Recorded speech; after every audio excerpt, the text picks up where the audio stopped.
Well, that is not Russia's intention. Our wish is to see the brotherly country of Ukraine overcome this current political crisis and constitutional crisis, perhaps through federalization as a way out to encompass the feelings of people living in various parts of the country. But if, we do not have any, I would say, expansionist views. But if Russian speakers in eastern Ukraine protest and say they are being oppressed, and if the government in Kiev says, no, we're not going to have a federal situation, what happens then? Russia will certainly support those people with all diplomatic and political means. But only those? You've got troops on the border at the moment? We've got troops in Russian territory in various places. What about other places that have been mentioned? Senator McCain has said Moldova will be next. Watch for Moldova. What about Latvia? What about other places next to the Russian border which were once part of Russia? Should I tell Senator McCain to watch over Alaska? Well, they've got Alaska already. It's slightly different. Well, it used to be Russian. It's a very worrying thought. You're not moving into Alaska, I hope. I'm joking, of course.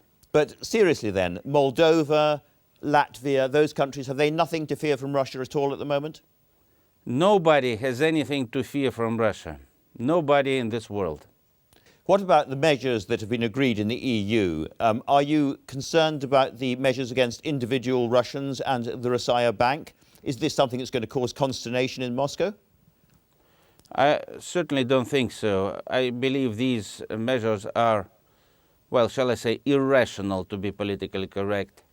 And of course, they are politically motivated.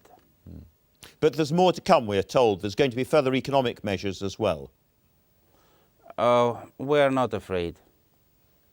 Well, you have a lot of dependence on selling gas to the European Union countries, particularly to Germany and Italy. If those contracts were threatened long term, that would be very serious for Russia, wouldn't it?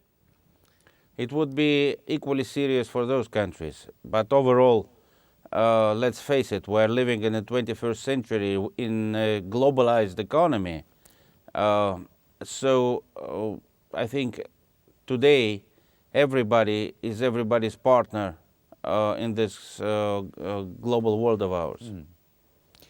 Could you give me a very straightforward commitment that there will be no incursions of Russian troops onto Ukrainian territory outside the Crimea?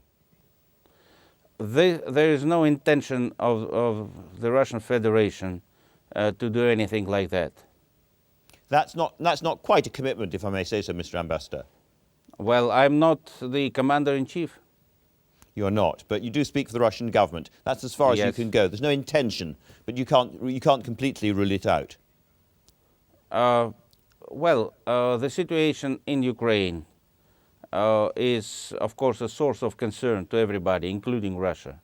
And we certainly hope to see it settled by peaceful means, taking into account the legitimate interests of all the people living in Ukraine, of all the ethnic groups, of all the regions of Ukraine, and we're ready to help. There are still quite a lot of Ukrainian troops and other forces in bases in the Crimea. Some people in Kiev regard them as hostages. What's going to happen to them? Actually, they had three options: either to join the Russian army, or to demobilize and stay in Ukraine as private individuals, or move to Ukraine or stay in Crimea as private individuals, or remain in the Ukrainian army. And for the latter option, the Russian Ministry of Defense has given strict instructions to ensure that they leave in order that they are provided with transportation and their uniforms and insignia are fully respected. So they are not hostages.